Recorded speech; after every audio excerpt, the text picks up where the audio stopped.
ನಿಟ್ಟೂರಿನ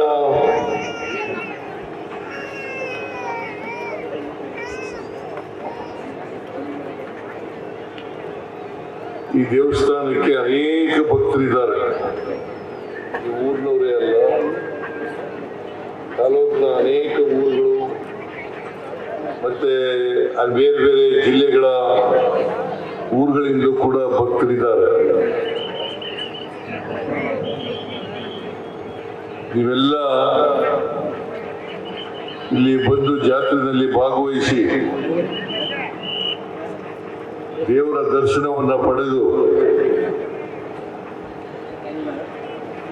ನೀವು ದೇವರ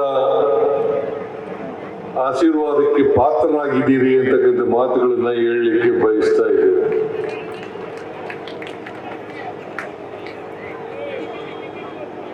ಬೀರಲಿಂಗೇಶ್ವರ ದೇವಸ್ಥಾನ ಅಥವಾ ದೇವರು ಬರೀ ನಿಟ್ಟೂರು ಮಾತ್ರ ಸೀಮಿತ ಆಗಿಲ್ಲ.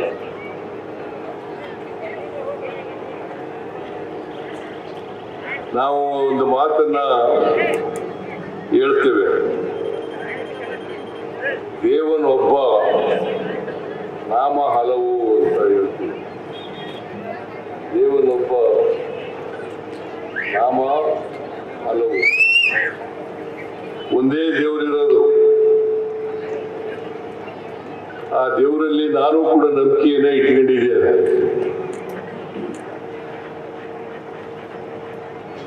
ಅದಕ್ಕೆ ಬಸವಣ್ಣವರು ಹೇಳ್ತಾರೆ, ಉಳ್ಳವರು ದೇವಾಲಯ ಮಾಡುವರು, ನಾನೇನು ಮಾಡಲಿ ಬಡವನಯ್ಯ, ನನ್ನ ಕಾಲೇ ಕಂಬ, ದೇಹವೇ ದೇಗುಲ, ಶಿರವೇ ವನ್ನ ಕಳಸವಯ್ಯ, ಕೂಡಲ ಸಂಗಮ ದೇವ ಅಂತ ಬಸವಣ್ಣವರು ಹೇಳ್ತಾರೆ.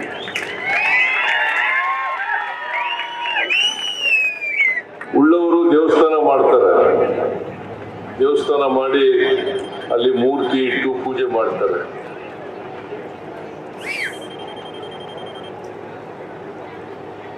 ನಾನು ಬಡವನಾಗಿರ್ತಕ್ಕಂಥವ್ರು ದೇವಸ್ಥಾನ ಮಾಡಕ್ಕಾಗಲ್ಲ. ಅದಕ್ಕೆ ದೇವರು ಎಲ್ಲೆಲ್ಲೂ ಇದ್ದಾನೆ, ದೇವರು ಒಂದೇ ಕಡೆ ಇರೋದಿಲ್ಲ, ದೇವರು ಎಲ್ಲೆಲ್ಲೂ ಇದ್ದಾನೆ. ಇದನ್ನು ನಾವು ಅರ್ಥ ಮಾಡ್ಕೋಬೇಕಾಗ್ತದೆ. ದೇವರು ನಿಮ್ಮಲ್ಲೂ ಇದ್ದಾನೆ, ನನ್ನಲ್ಲೂ ಇದ್ದಾನೆ. ದೇವರು ನಿಮ್ಮಲ್ಲೂ ಇದ್ದಾನೆ, ನನ್ನಲ್ಲೂ ಇದ್ದಾನೆ. ಅದರಿಂದ ನಮ್ಮ ಪ್ರತಿನಿತ್ಯದ ನಡವಳಿಕೆಗಳಿದ್ದಾವಲ್ಲ, ಇದನ್ನ ದೇವರು ನೋಡ್ತಾನೆ ಅಂತಕ್ಕಂಥದ್ದನ್ನು ನಾವು ಅರ್ಥ ಮಾಡ್ಕೋಬೇಕಾಗ್ತದೆ.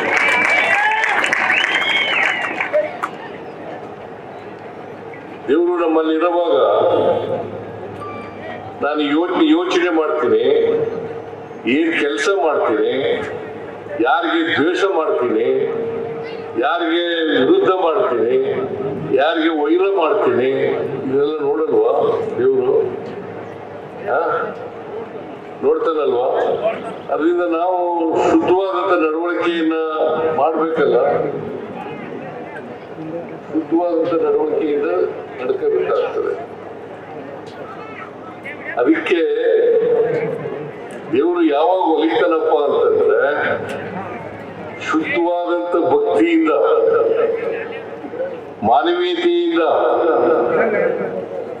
ದೇವರನ್ನ ಪೂಜಿಸಿದಾಗ ಮಾತ್ರ ದೇವರು ನಮಗೆ ಒಲಿತಾನೆ ಅಂತಕ್ಕಂಥದನ್ನ ತಿಳ್ಕೋಬೇಕಾಗ್ತದೆ. ಯಾವಾಗಲೂ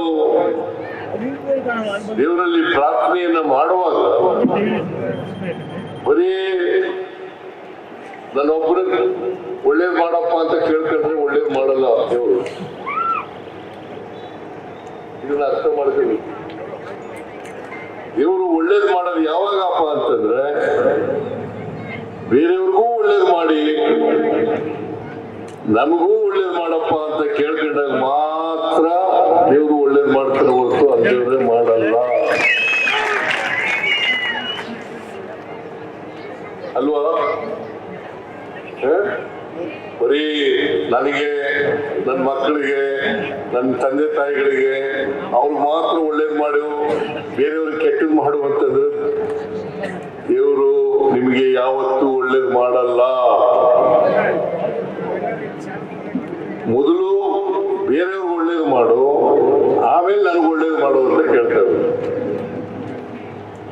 ಆಮೇಲೆ ಸಮಾಜದಲ್ಲಿರ್ತಕ್ಕಂಥ ಬೇರೆಯವರನ್ನ ಪ್ರೀತಿಸ್ತಕ್ಕಂಥ ಗುಣವನ್ನ ಬೆಳೆಸ್ಕೋಬೇಕು. ಅದಕ್ಕೆ ನಮ್ಮ ಸಂವಿಧಾನದಲ್ಲಿ ಬಾಬಾ ಸಾಹೇಬ್ ಅಂಬೇಡ್ಕರ್ ಅವರು ಕೊಟ್ಟಿರ್ತಕ್ಕಂಥ ಸಂವಿಧಾನದಲ್ಲಿ ಏನಂತ ಹೇಳ್ತದೆ ಅಂತಂದ್ರೆ, ಬೇರೆ ಧರ್ಮವನ್ನ ಸಹಿಷ್ಣುತೆಯಿಂದ ಕಾಣಬೇಕು. ಈಗ ನಮ್ಮ ದೇಶದಲ್ಲಿ ಅನೇಕ ಜಾತಿಗಳಿದ್ದಾವೆ, ಅನೇಕ ಧರ್ಮಗಳಿದ್ದಾವೆ, ಅನೇಕ ಜಾತಿಗಳಿದ್ದಾವೆ, ಅನೇಕ ಧರ್ಮಗಳಿದ್ದಾವೆ.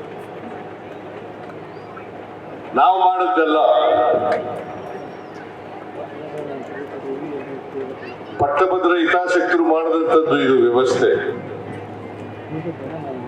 ಮನುಷ್ಯ ಜಾತಿ ಎಲ್ಲ ಒಂದೇನೆ. ಯಾರ ಬಿಡಪ್ಪ ಆಮೇಲೆ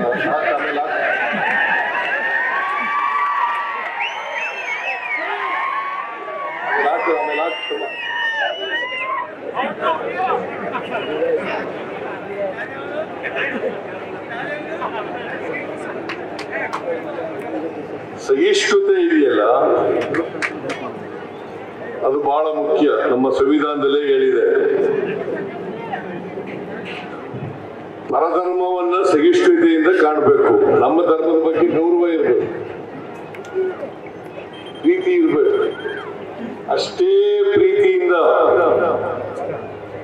ಇನ್ನೊಂದು ಧರ್ಮವನ್ನು ಕೂಡ ಗೌರವಿಸ್ತಕ್ಕಂಥ ಮನೋಭಾವವನ್ನ ಬೆಳೆಸಿರ್ತಕ್ಕಂಥದ್ದೇ ದೇವರು ಬಯಸ್ತಕ್ಕಂಥದ್ದು.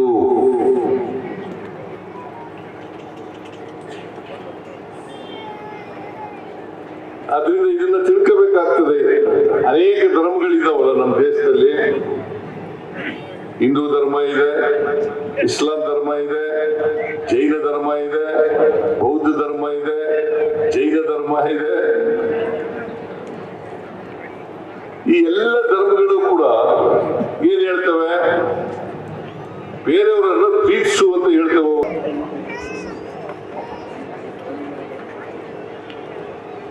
ಈ ದೇವಸ್ಥಾನಕ್ಕೆ ಅನೇಕ ಭಕ್ತರಿದ್ದಾರೆ. ಈ ಊರಿನವರೇ ಅಲ್ಲ, ತಾಲೂಕಿನ ಅನೇಕ ಊರುಗಳು ಮತ್ತೆ ಬೇರೆ ಬೇರೆ ಜಿಲ್ಲೆಗಳ ಊರುಗಳಿಂದ ಕೂಡ ಭಕ್ತರಿದ್ದಾರೆ. ನಿರ್ಭೀತ, ನಿಷ್ಪಕ್ಷಪಾತ, ವಿಶ್ವಾಸಾರ್ಹ ಸುದ್ದಿಗಳಿಗೆ ಮತ್ತೊಂದು ಹೆಸರಾಗಿರುವಂತ News18 ಕನ್ನಡ ಈಗ ಆಪ್ನಲ್ಲೂ ಲಭ್ಯವಿದೆ.